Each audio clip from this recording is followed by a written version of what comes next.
If you're a facilities manager at a university, you know students rely on the cafeteria for breakfast, lunch, dinner, and the occasional late-night snack. So when a dishwasher breaks down and dirty plates pile up, the mess hall can turn messy in the blink of an eye. Enter Grainger. With over 1 million industrial-grade products and fast delivery, the product you need now is never far away. So you can turn that dishwasher back into a lean, clean washing machine. Call, click Grainger.com, or just stop by. Grainger, for the ones who get it done.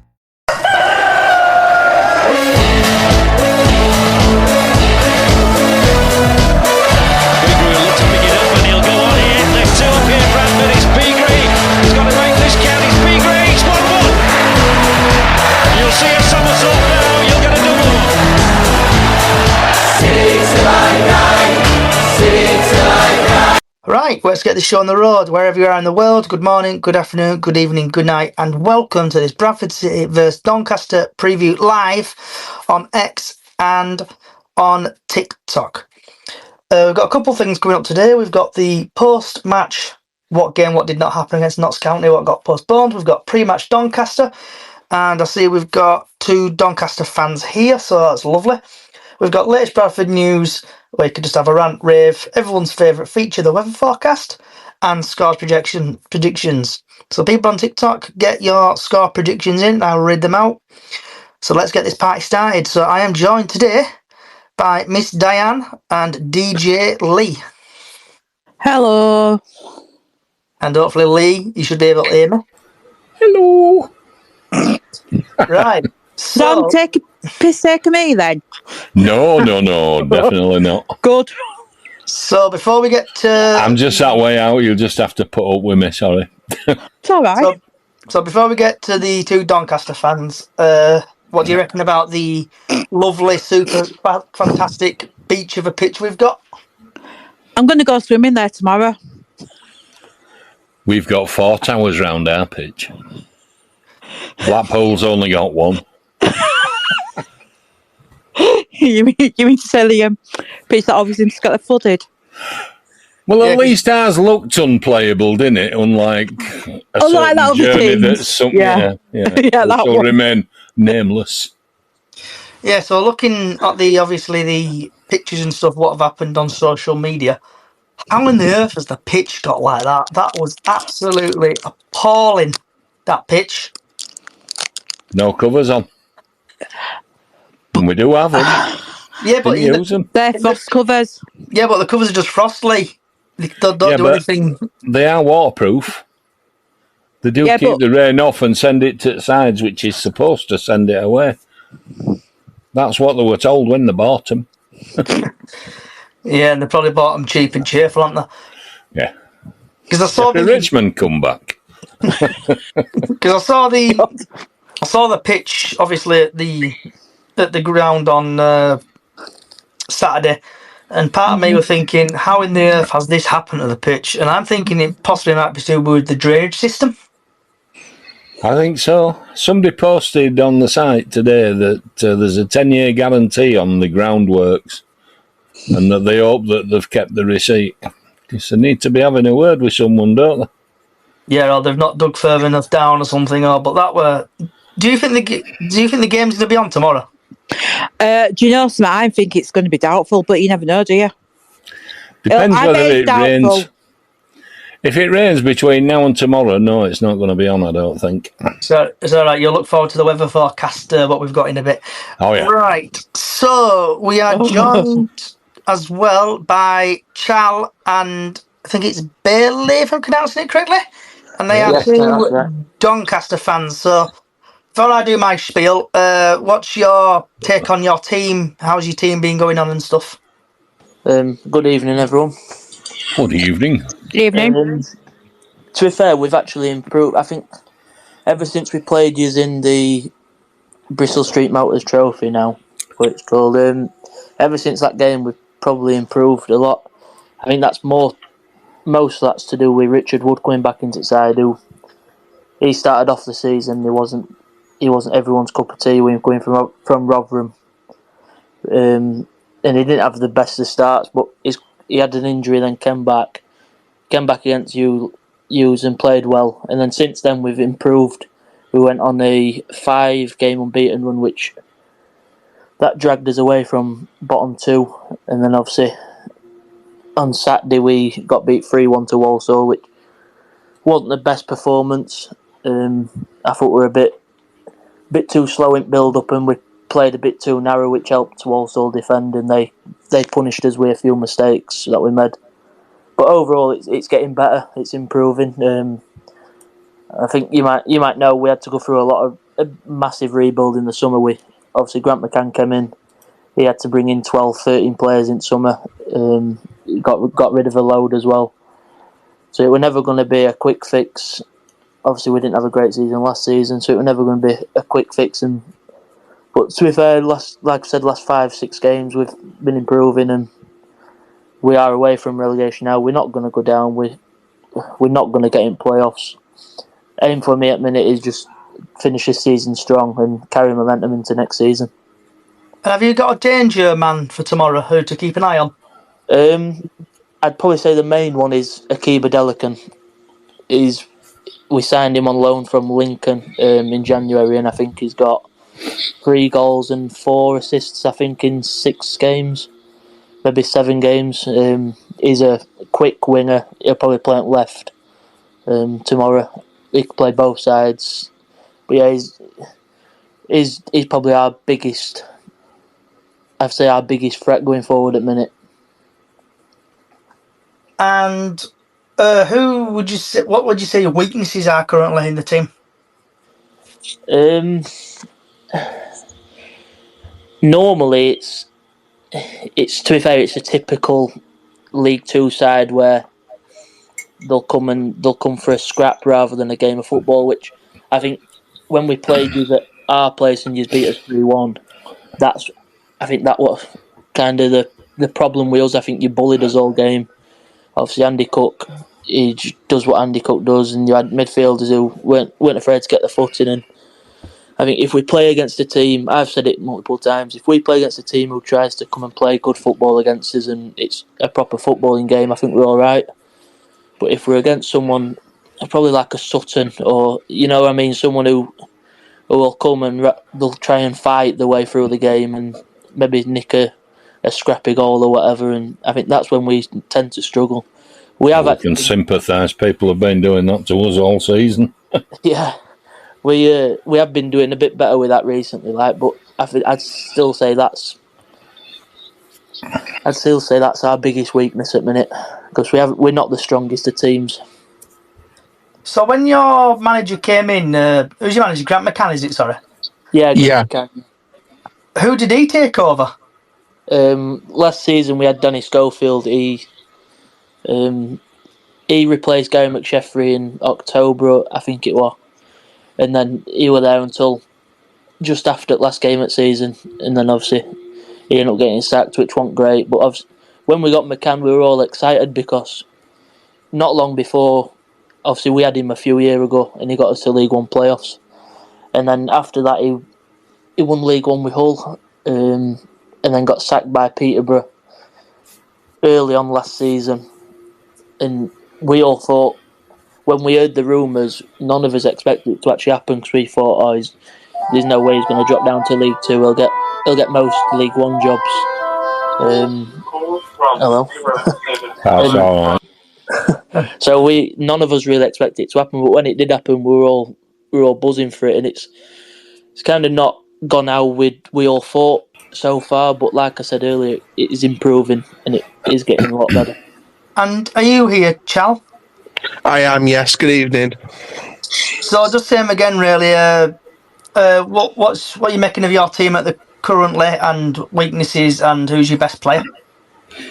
I think take away the game of the previous weekend just gone now. I think that as a unit we've been looking a lot more stronger. I think that in possession, out of possession, in transition, we've been working to improve. And I echo what Belly said. I think overall, against footballing sides, we've come away the happier on more occasions. I think the main thing we've got to look out for in terms of actual teams is the physical side of it. I think we've still need to work on matching with a physical team like your Suttons, like Bradford tried to do last time. We need people to really be not afraid to put a foot in and really try and win those battles going forward next season. Strongest players, I'd agree with Bailey. I think Adelican is probably our strongest player at the moment. I'd also say that Owen Bailey has been the signing of the season. He is a hybrid player. He can play in the centre-back role, the centre defensive midfield role, in a partnership on his own. And, very adaptable, very strong, very physical, plays it simple, links the play up very, very well. In transition, he's one of the ones who makes everything happen. You put Matthew Craig alongside him, who I think has been, in my opinion, one of the most underrated loan signings in the past couple of seasons with his performances. I think he kept getting stronger and stronger. His football intelligence for an under 21s player was amazing. We could see it in the unbeaten run that we had. His football intelligence is clearly Spurs under 21s captain level, because it was a step ahead of some other players. I think Richard Wood's got a vast array of experience and he's had to really adapt to League Two. And I think that's been one of the main weaknesses and learning points, shall we say, with this season. I think with Grant McCann never managing in League Two before, I think that's been a massive, massive learning curve. But now I've got a lot more confidence about next season, because he knows about this division now. He knows what it takes to get out of it. He knows what needs to be added to this side, what needs to be removed from this side to make way for something that's going to improve this side next season. One of the big things, and I think this came up in the Walsall game as well, is set piece defending and crosses defending.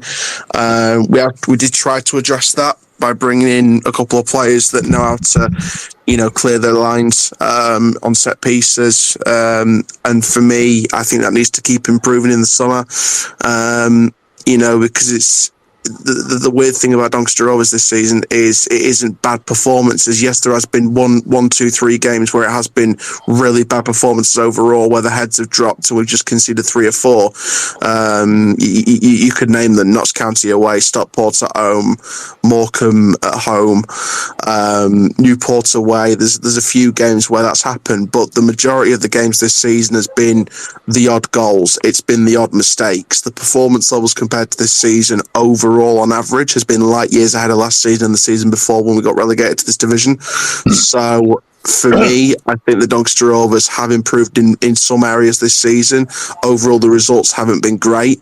But the one thing as a fan base that we can be proud of is that we didn't, like other fan bases, turn on a manager. We stuck to him. We knew what the bigger picture was. We knew what he could do long term. So we had to stick with this manager. We had to stick behind this manager, and people on the outside were going, well, why aren't you turning on this manager? Why aren't you speaking out against this manager? Me personally, I've called him out in the past a couple of times on a couple of the games for the way we tactically set up, substitutions, etc.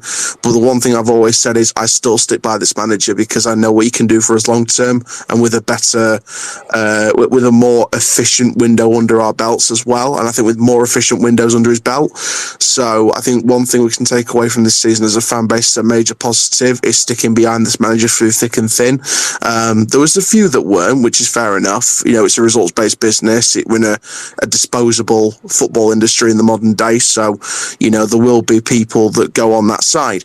But as a majority, we've stuck behind the manager. We've shown loyalty where other fan bases may not have shown that loyalty. So I think that to stick behind this man and to get rewarded with it, with the run of form in the recent few games, and to finish strong and go into next season, no matter how many players return for next season, and try and build on this now, is a wonderful opportunity. And it's going to be an interesting game tomorrow. I'm going to be watching it from home, unfortunately, because I can't make it to Valley Parade.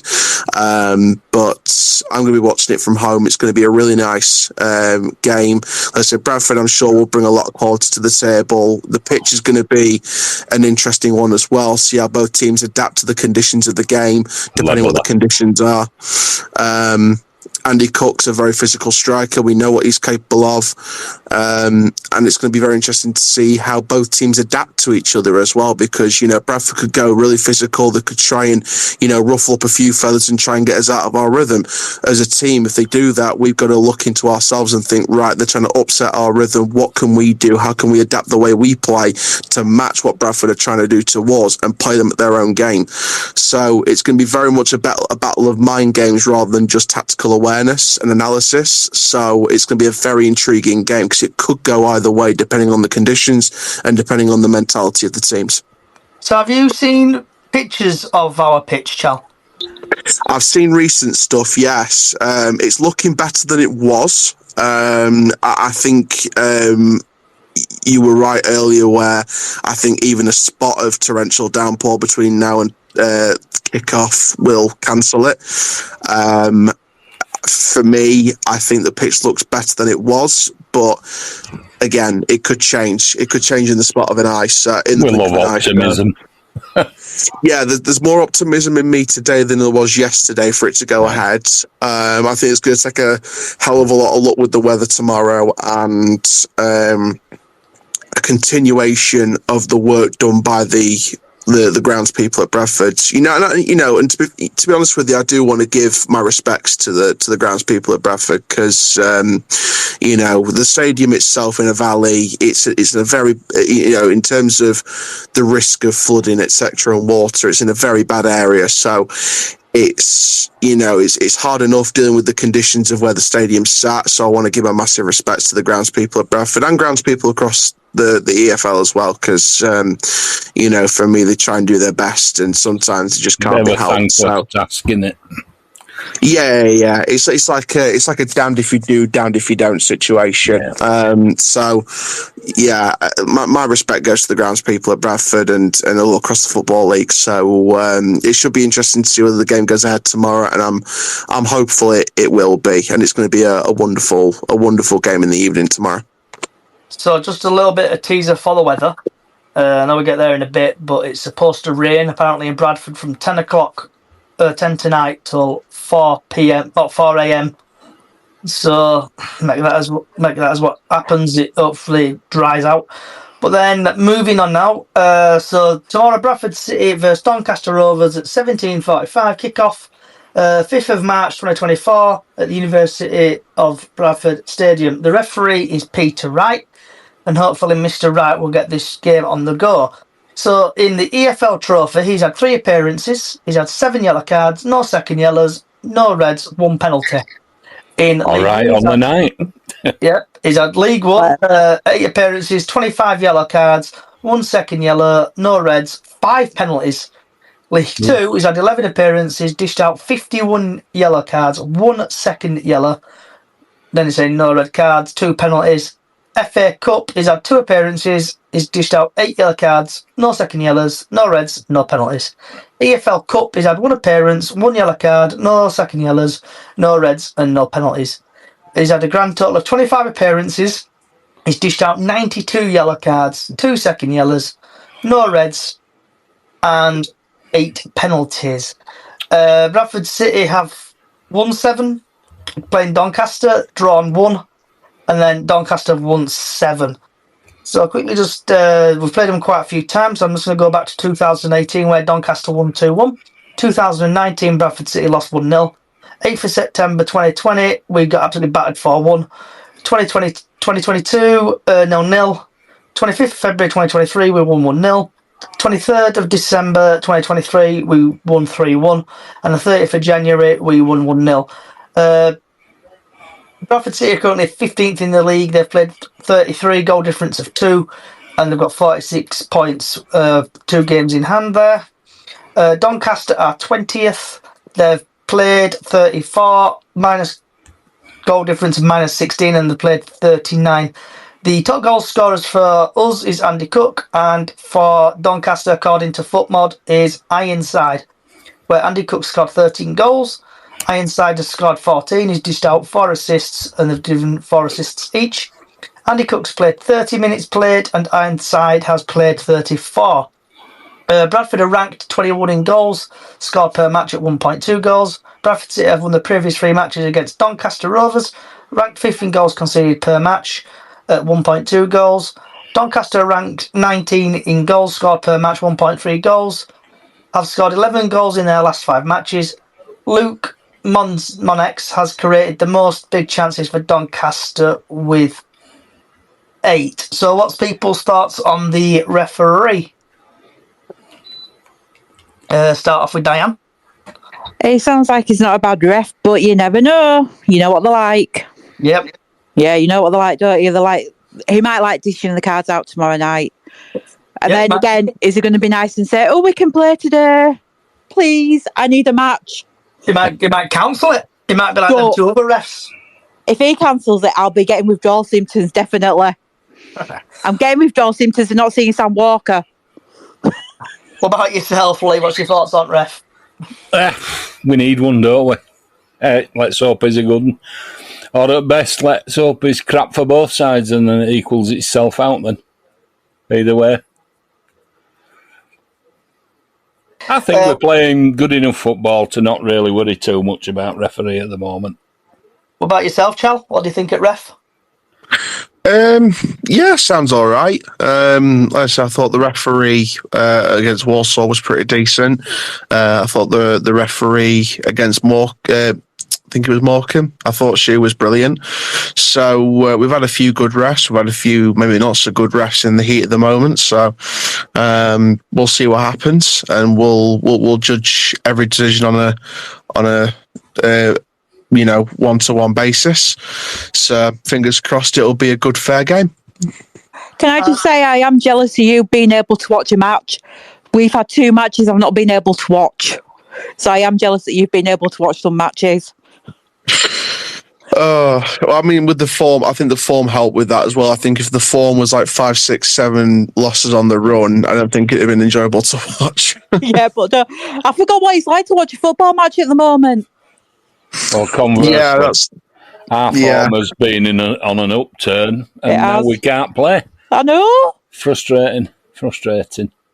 So what do you reckon if the game does go ahead tomorrow, like I keep saying, because I know what the referees are like currently. What do you think the team lineup will be, Diane? And then I think, obviously, Smallwood will be wishing that he can get a game out of the way for his suspension, because obviously he's suspended tomorrow, isn't he? So let me just go on my phantom, because I did put it on actually today. Do you want to... Yeah, while you're doing that, we'll just go to Lee. What's your thoughts, Lee? I'm hoping Kelly's fit to be back, because apparently he's now training full time, so we're going to be missing a defender, so he's a good one to come in, I guess. I lied, I haven't done my team yet. Lying. I am. You know who I want in goal, don't you? Sam.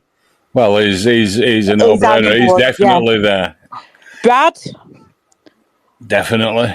Yeah. Oh, God, come on, guys. Gilead? Come on, guys, I need your help today. Maybe My at brain's left not full back, working. yeah, maybe so. Tomkinson. It's went up that last time we played. Tomkinson, definitely. Yeah, it's a bit of hard times when we can't remember who we played. Andy up front, Cookie up front. Yeah. I'd like to see... who would I like? Kavanagh. Yeah, Kavanagh. With him up front. Come on, guys. Give me... Come on, guys. Last time... I've just been told. So last time we played Sutton in a proper game of football, we had Walker, Tomkinson, Platt, Kelly, Rydor, Gilead, Stubbs, Halliday, Odor, Cav, Cook, with the subs bench of Kevin McDonald came on, and we had Wilson, Poynton, Taylor, Doyle, and Noah Wadsworth. Yeah, Wadsworth. Yeah, young lad. Yeah, I'd like to see Kevin start in midfield this week, tomorrow night as well. Yeah. We've got a latecomer. Platt's injured, isn't he? So it's got to be Kieran Kelly that comes in for him. But it depends how his back is, innit? After he got... he's back training, full training. Is he? Mr. Alexander said so himself, yes. Oh, that's good. Yeah, so I think he's going to be certainly penciled in. Yeah. So, like yourself, Lee, what do you reckon the team will be? I think he'll probably go with what he were going to go with in games that didn't happen, because I think they're up for it and they probably need to get that out of the system and start playing. I don't think there'll be any wholesale changes. What about yourself, Chal? What do you reckon your team will be like? I wouldn't be surprised if we went with a similar lineup to the Walsall game. I mean, looking at the way we've set up during our run of form, we're probably looking here at a sort of 4-2-3-1 kind of setup. Again, I think, like I said, I think there's key players that we need to keep an eye out for in certain positions. I think the Ironside up front has been great this season. He's got in the right areas. He's been, a really good target man. Obviously, we know that Maxwell and Sterry on the fullback roles, they're very much attacking fullback. So again, they're going to be they're going to be quite far forward down the channels, and it's all about them tracking back in time in case they get caught out. We're probably going to see the same partnerships in the centre-back roles and the defensive midfield roles. We're going to see probably Wood and Anderson together, Craig and Bailey together. We could go with Biggins in that advanced role, but with Zane Westbrook back now, it's all a case of does he risk him for a full 90 or start him? So there could be Westbrook in there, could be Waters in there, could be Biggins in there. You get a variety of different traits with those players in that advanced midfield role. I could see Hurst again on the opposite wing to Adel Aiken, but again, Molineux should be back for this game, so maybe we'll see him on that side. You will get Lotitala in goal, definitely.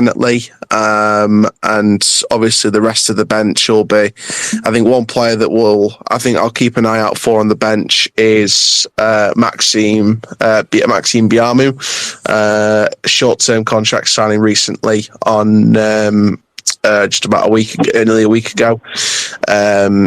He's been on trial with us for a little bit, and he's going to be featuring again on the bench, so hopefully gets some minutes off the bench in this game. So I'd say it's a relatively similar team to the Walsall game in the same formation, but it's just going to be a case of, does Westbrook start?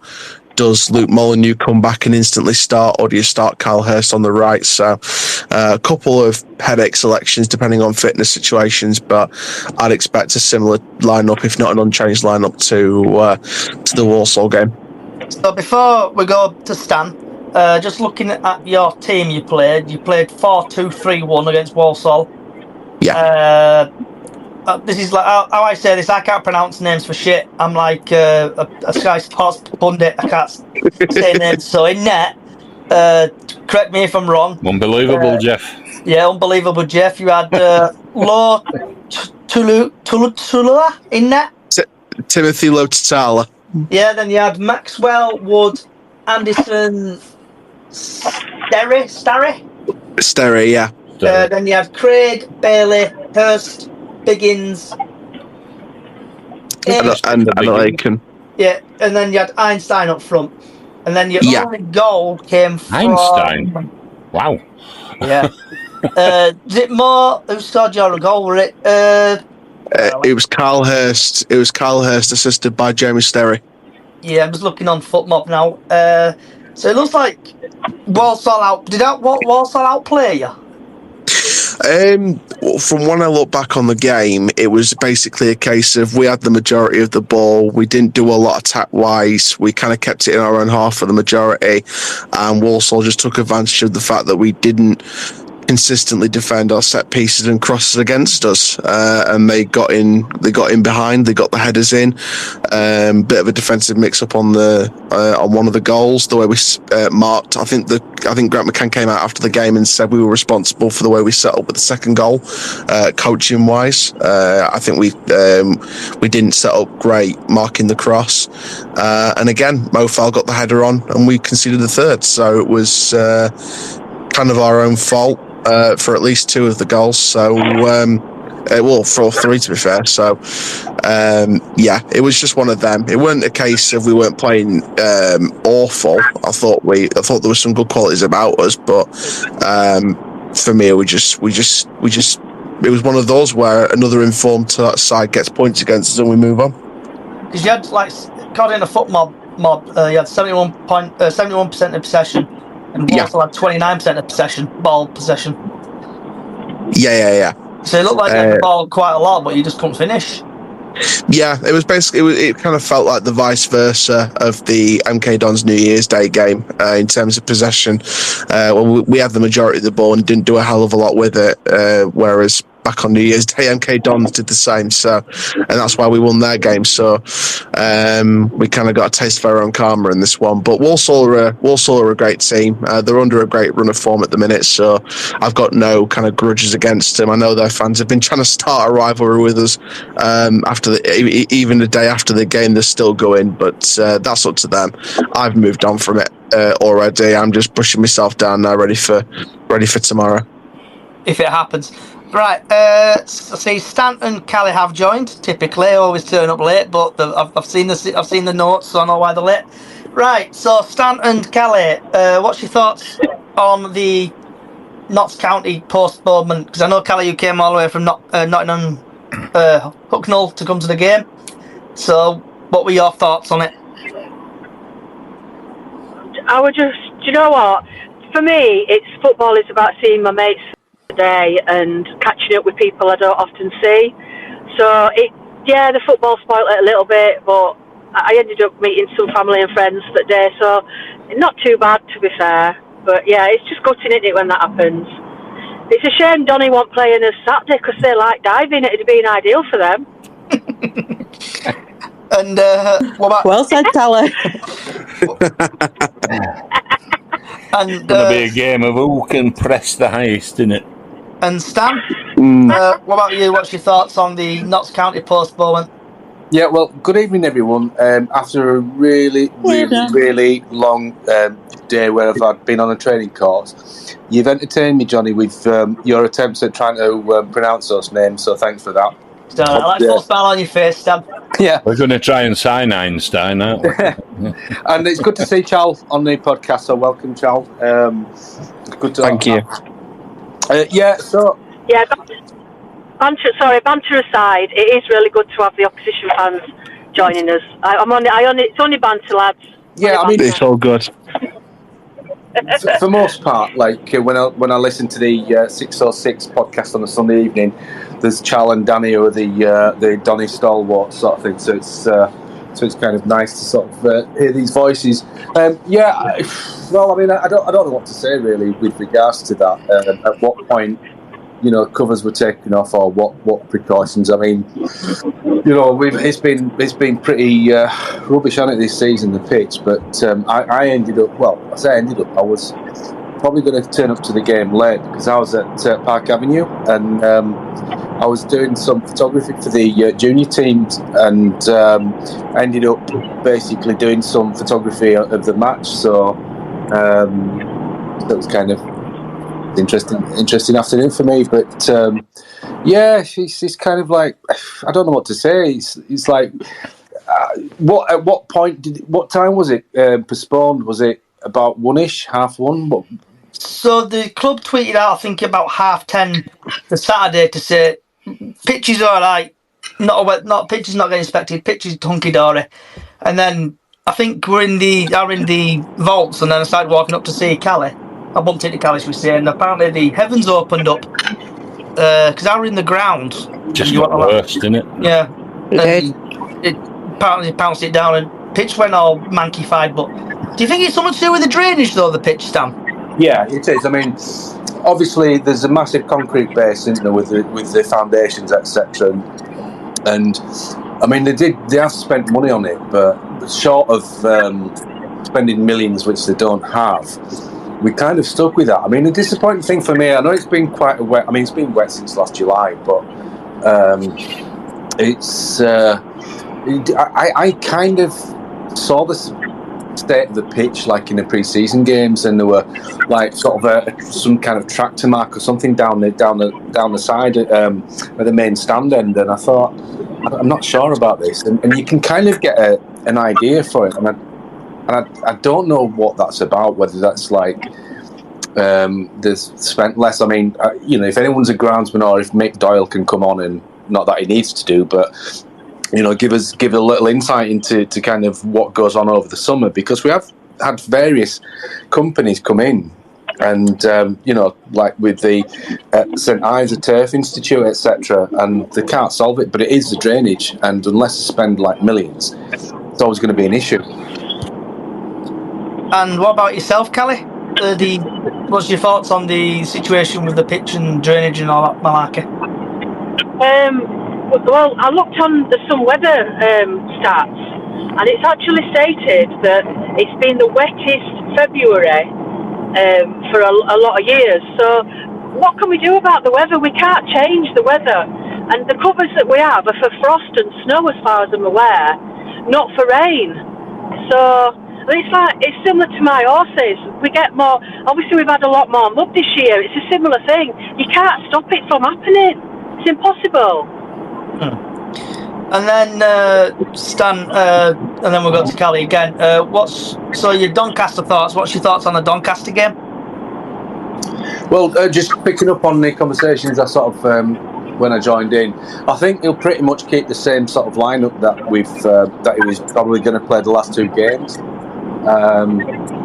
And sort of Stubbs has come in last few games, and he's had a very indifferent start the season, but his last few games, he's trained well. So I think that's the case. I do think that we've got stability in the back line now, and I think a lot of that's to do with Sam Walker coming in and being a calming presence.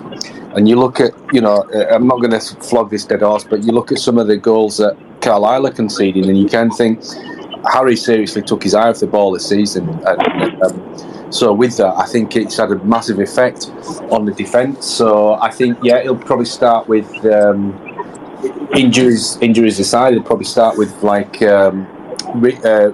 Kev and Smallwood in the middle, and play Kavanagh, Clark and Cook up front, really. So I think business as usual in terms of that. And what about you, Sen, Kelly? I think it's a bit hard to judge this one, because we've not played a game in so long. Hopefully he's got them all out, doing some hard training, getting the fitness levels going. But I feel like we might have lost that momentum from that Wycombe Wanderers game, which that's the worry, isn't it? That we were building up and we were a good run, and we played out of our skins for the Wycombe game. Just worries me a bit that they've not played a proper game since. We've actually had a comment on TikTok about the drainage, and someone's made a point. So it's just me. I honestly think the landlord should sort the drainage out. So if you're renting an house and you've got issues with your pipe, you would call your landlord, wouldn't you? So Do you think the club should contact the landowner? I can't remember his name. What's his name? Who owns ground? Gordon Gibb. So, do you think Bradford City need to contact Gordon Gibb? Oh, I think they already have. He will know. Because, if it's an issue with your, like if you rent a house and you've got issues with your pipes or you've got issue with your electric, you have to call your landlord, don't you, to just come and sort it out? Exactly right. I don't know if it works that way with Stadium and deal he's got, but it'll be down to the deal, the contract, the legalities, etc. Who's responsible for what, and from Gibbs' point of view, he doesn't need to do anything, does he? He's got his pensions at ground basically, and that's paid for many times over now. What's it been? 20 years? Yeah, but he 500,000 a time. It's like anything. If you don't want to, you don't have to sell. And no. So in that respect, we will probably do the bare minimum, and obviously the club has contacted them, and so I probably think that he's not obligated to do certain things, and he won't do, because why would he? Well, there's a 10-year warranty, so I would imagine come close season that pitch will be ripped up again and looked at, and we'll get regular bulletins through YouTube of Blackpool Beach being resurfaced. I don't think they'll even do that. I don't think they'll even communicate, to be honest. Done it twice. Yeah, but there's not communication from the club that currently is bare minimum. We don't even get a blooming, what do you call it, match day thing anymore. That's gone. That's non-existent. It'll be done through Spark though. What, he'll get them back in to look at the pitch. That's what he'll do, because it then looks like he's doing something. But it's not in actual fact going to cost them anything because it's under warranty. Yeah, true. If who said you before, Lee? They said they had a 10-year guarantee on it. We've got a 10-year warranty on it. Yeah. So that company should come in then back in May and dig it back up for free, shouldn't they? Really? And well, that's probably what they'll do. I'm thinking, but until we get there to May, we don't know. Yeah. Right. The next part is latest Bradford City news, and basically rant, rave, just whatever you want to call it. So Stan, we'll start from you and just go across really, and if you want to rant about anything or say anything, just let it go. Just be careful what you say though. I've got nothing to rant about. I think it's pretty much, we've had 2 postponed games. There's no other news unless there's been something on social media today or in the news. But no, just hopefully a game on tomorrow. All I can say is just let's get back to winning ways and kind of build momentum. Diane? I've not really to say, but did you notice that Graham Alexander took the guys down to Appley Bridge to train on Saturday? They weren't allowed a day off. They got sent down to Appley Bridge to train. With no match. Which is what most teams would do. Yeah, but at least he didn't say, "Oh, with no match, you can go home." So that'll keep their fitness levels up. But no, there's not really that you can rant about apart from the pitch, which we ranted about. Lee, have you got to rant, rave about, chat about? No, I'm actually quite happy at the moment that things are sort of on an upward tilt, and all these games that we've missed is games closer to Walker's return, which people seem to have forgotten. He's running around on the grass. He's almost training with the team. So did he say 2 weeks last week? So another week and a bit, 2 weeks maybe, we could see him being picked to play. So I'm looking forward to that. And we've got the games now to play that we would have had we wouldn't have had we played the game. So gives him time to make a mark again, doesn't it? And I'm thinking he's perfectly capable of making a mark. Miss Callett? Hey up. Is she having problems with her phone calls again? Kelly having problems with your Bluetooth again? She's gone, I think. Charles, have you got anything you want to rant, rave about? No, not really. Obviously, the weekend game against Walsall was disappointing, but I'm not really gonna overreact about it. I think that it was 2 good form teams. So, and Miss Callie sorted her IT shout again. It's because I'm driving, Johnny. I've just got to work. Yeah. Is there anything you want to rant about, Callie? Rant, rave out, chat about? No, I think you've already all said it. I found it quite bizarre that Notts County on Saturday actually confirmed the game was off before our club did, which I thought that were quite poor.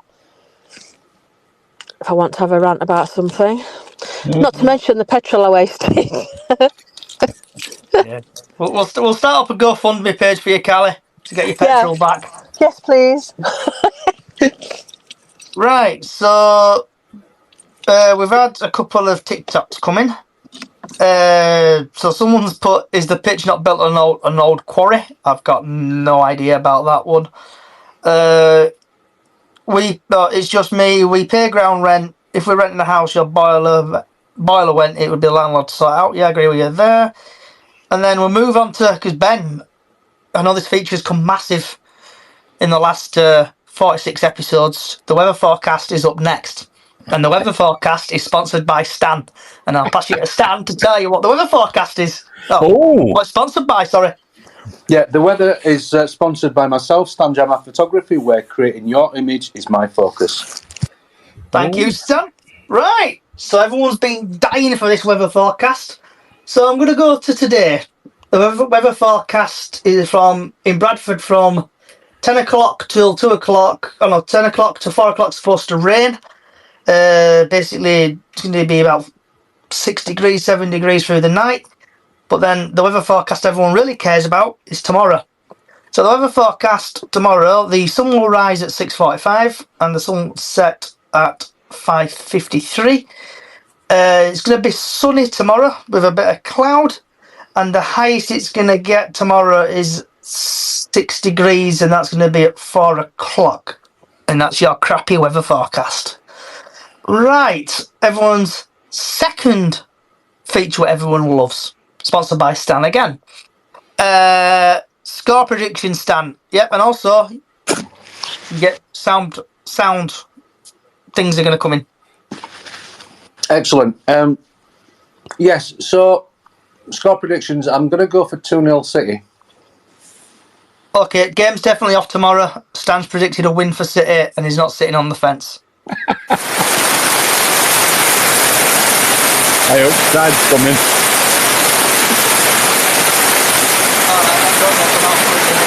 Stop now. There we go. Diane? I'm going to say 2-1 to City. I'm going to let them score a goal, but I'm saying 2-1. We will win. Lee? I'm going to go positive again and say 3-0 because in Walker we trust. These sound effects are shocking. Miss Callie? I had to check then. That sounded like Robin Hood, that did. Thank you. I'm with Lee tomorrow. I think we're going to whitewash them tomorrow. I think it's going to be 3 or 4-0.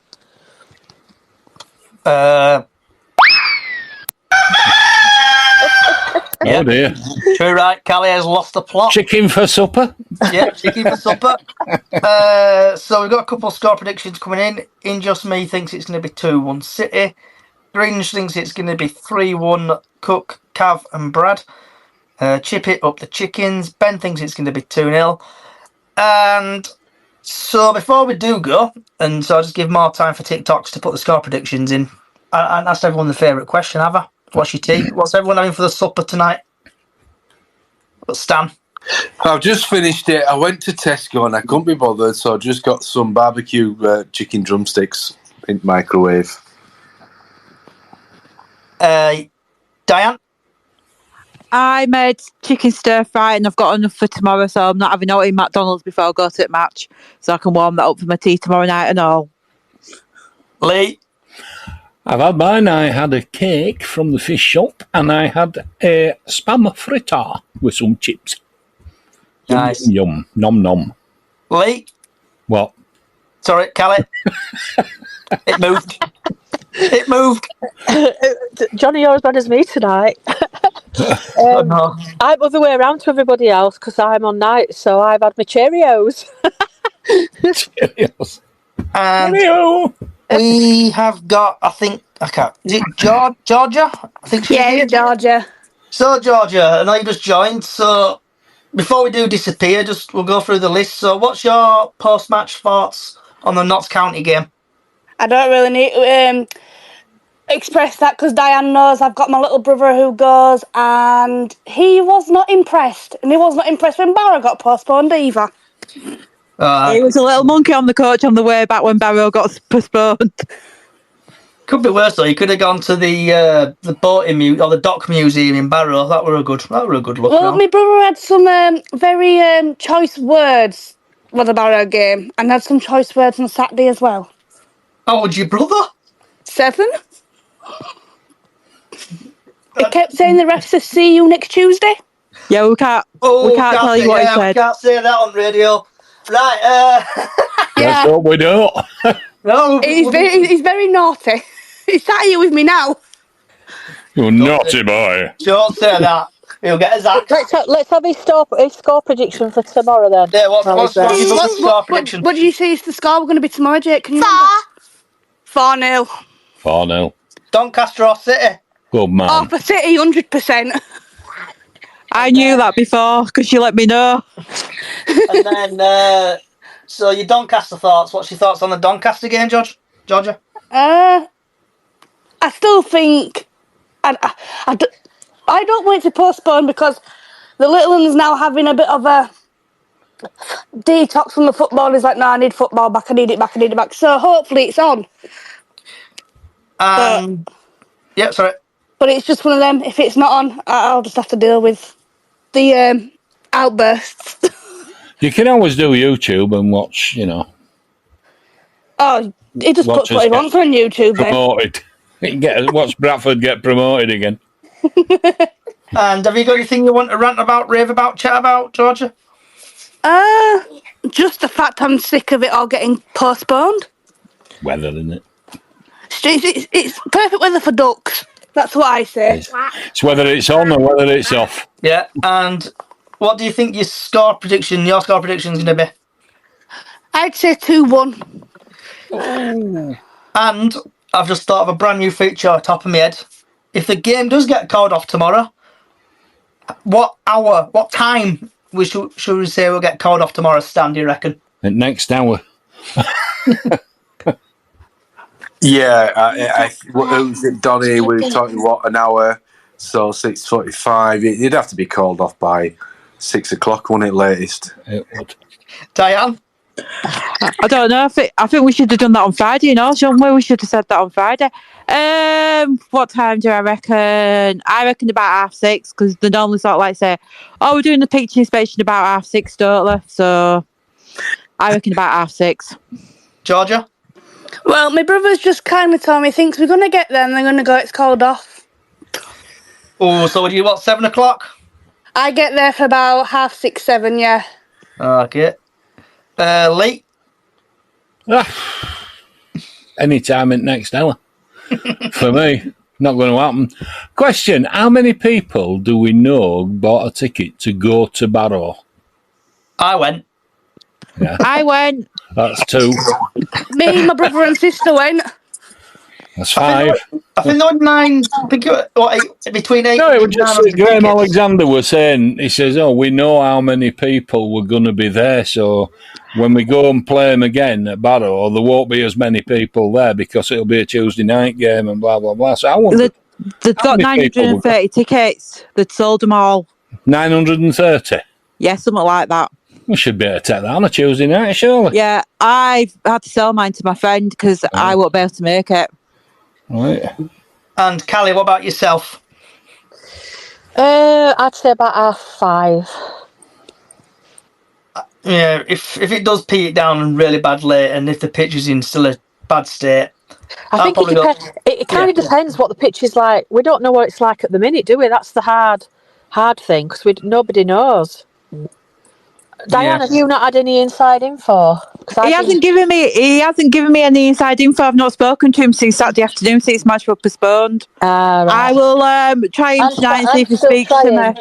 I'm still trying to get a bit of info, but I haven't heard out yet. Yeah, no, he's I messaged him like I let you know that I messaged him. Yeah, and he phoned me back. Oh, right. You know who I'm talking about. Yeah, I'll try and get some inside info. Yeah, if I give can. us a bit more inkling. I mean, I can't get up tomorrow anyway because I'm working. But yeah, he did say it looked like it might be off, but I don't think it will. But you never know. But I'll try and get some info. Don't you worry. So we've got a couple of TikToks coming in. We've got Connor who thinks it's going to be 3-1. We've got IH who thinks it's going to be 1-0 to the pitch. So TikTok, we've got next 5 or 10 minutes. Put your score predictions in, just to waste time. Anthony thinks it's going to be 2-1 City. Someone's asked about how was the sun at the ground. Nope. I think someone sent the picture to the Sun. Make a couple of quid off it. And so before we go, anyone else got anything on the chat about? Yes. It's kind of going over old ground over the Barrow game, but on LinkedIn, David Longo basically put out a bit of a kind of ranty post about it, which, some people use LinkedIn it's more of a business kind of like professional sort of thing. But Keith Hackett, the referee or the former referee, and he would have been head of referees at the time, made some interesting comments. I'm trying to find them, but he was talking about, obviously, I think, the need for training with regards to refs. In regards to that, because obviously... point. I'm in LinkedIn for my voiceovers. Are you? Yeah. So it sounds like LinkedIn's for posh people, isn't it? Yeah, it is, yeah. I've got it. No hoi polloi allowed, Johnny. Just as posh. Yeah, just as posh people. You either link in or you're not in. I'm on LinkedIn as well, you know, but I'm very common. So we've got. How did you get through the net then? How did I get through that? I don't know. Kicked it down, probably. Oh yeah. Didn't follow from Bradford. Yeah, my way. So we've had Leon put 3-0 to Donny. Come on. We've had Ben, but it's definitely going to be postponed tomorrow. I hope it is. Leon. I hope it is. I'll go off my mind.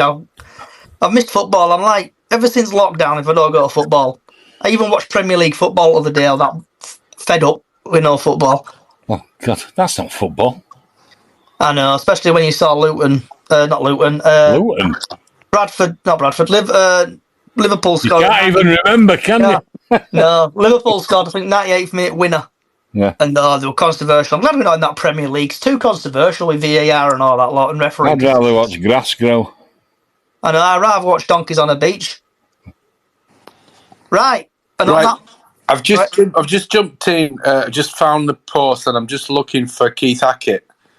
So he's just said on that issue.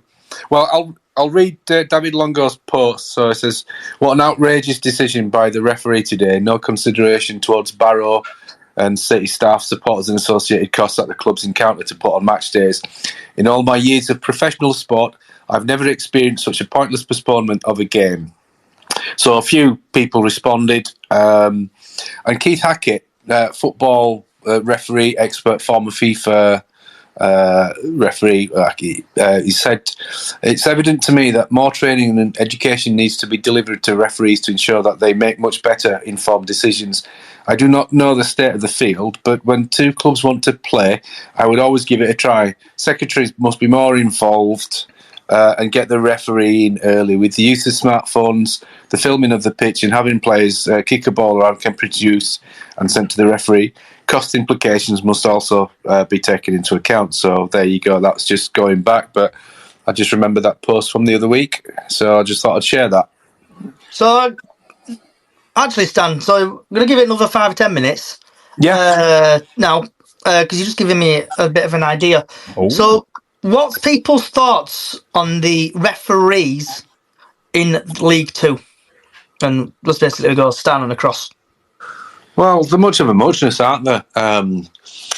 They're all pretty average. There's been some poor refereeing, and I think a lot of it is down to at this level they'll make more incorrect decisions supposedly than higher up. But I think it's the way they manage the games, and they always seem to have for me a little 10 minute spell where you think, oh, the referee's doing all right then. And then they lose the game. They've totally lost it. And then they start dishing out cards. So I would... And there's probably an element of the way that the players shit out as well. But I would say on average, below average. Diane? Well, Stan said it all. You get good ones and you get bad ones, don't you? You can tell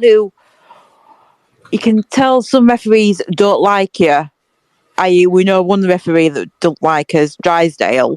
Oh, don't say that name. Callie will be shaking. Can I say the W word? No, you mean the one that's W and it ends in an R? Yeah, that's... No, you can't say that word. We're not saying that word. Can't A say that referee word. called Kerr. Yeah, we've got him who doesn't like us, Drysdale. And I don't know, you like I say, you do have good ones and you have bad ones. Once they start dishing cards out, I think they start getting a bit card happy then. Yeah. And what about yourself, Georgia Love? If you're still here. Is she still here? You still there, Georgia? Take that as a no. I am still here, I just couldn't get it to work. Alright. So what's your opinion on the League Two referees? And also I'll ask your brother. Oh no, don't ask me, brother, don't ask him. He's already made his opinions. He don't agree. When obviously cards get given out, then it's just constant more and more, and it's just like, great. My brother's just sits there going, saying very choice words again. So, yeah. Lee? Sorry. I just think the biggest thing that sticks out to me is the petty-mindedness sometimes of some referees that has been to Valley Parade. And what I've seen in away games and all, they pull stuff 1 minute and then next minute they don't. And it's like, make your mind up, will you, mate? Callie? Inconsistent. Maybe that's a better word. Are you still there, Callie? Take that as a no. Right, we've had one question, quick fire question. This is from Connor. If there was VAR in League Two, how many pens would have Andy Cook won? So, last question, would you like VAR in League Two? No. Stan? Definitely not. No. I mean, I get it because it's like if it's a correct decision, but in some games in natural stoppages like rugby, you go to the video referee. Well, it's here to stay in the Premier League, and it's not going to go. So eventually there'll be possibly enough money in it, but I'm not. I don't care either way, to be honest. If we have it or not. Diane? No, I think it'd be a waste. VAR, they can, like they say, have it in the Premier League and have it in like the Champions League and everything, but it'd be a waste down in the bottom half. I know we'd probably have quite a few penalties if we did have it, but it'd be a waste because it'd be nearly every match. Everybody will be like adding more minutes on, and we're getting more minutes added on for injuries. But with VAR, it can take up to 5-10 minutes. So I think it will be a waste. Georgia? I just don't like VAR full stop. I think it's time consuming. And what's your brother's thoughts on it in a polite manner? I don't think he knows what that is just yet. It's one of these I have to sit with him and discuss it. He'll let you know next Tuesday. Right. Probably. And Lee, what about you? I can't stand that because it takes away the decision-making process and the game, the match officials. Okay. They're relying on an external thing, and it's like, really? They weren't there. They just see it. No, I don't like it. No, get rid. So on this last question, we've had a couple of TikToks come in. So we've had Jake, who's put no. We've got HIH, yes, ref can't control the game. BFD Blues, does it work in the Premier League? No. It works when it wants to work, such as if everyone works together. Depends which two teams are playing. Yeah, which two teams are playing. Like in the Liverpool game, apparently the Gladiators referee lost his rag and went on the pitch or something and had a chat with somebody with 5 Live at the end. BFD should have had it in 66. Yeah, but no, some time. BFD Blues ruins the momentum atmosphere on the frills. Cook won't finish the pens anyway. Yeah, I agree with you. That has been rubbish. Jaden, while I do think it benefits us Val Andy Cook's penalties, I think it takes the fun out of game. As you never know when the goals will stand or not. That's correct. Right. And on that note, thank you everybody for coming today. If you enjoy what you're listening to, podcasts are out on every single podcast service going. We've also got a small Facebook page on Facebook, Bradford City Up the Chickens, and you can do Super 6 on there, what starts every season. And also we've got Golden Goal on there, so get over to there. Also on YouTube, just search Chickens on the Loose, you'll find me on YouTube. Also like me on TikTok and on Twitter. Wherever you are in the world, good morning, good afternoon, good evening, good night, and thank you for coming along. Enjoy the rest of your night, and if the game does go ahead tomorrow, up the Chickens.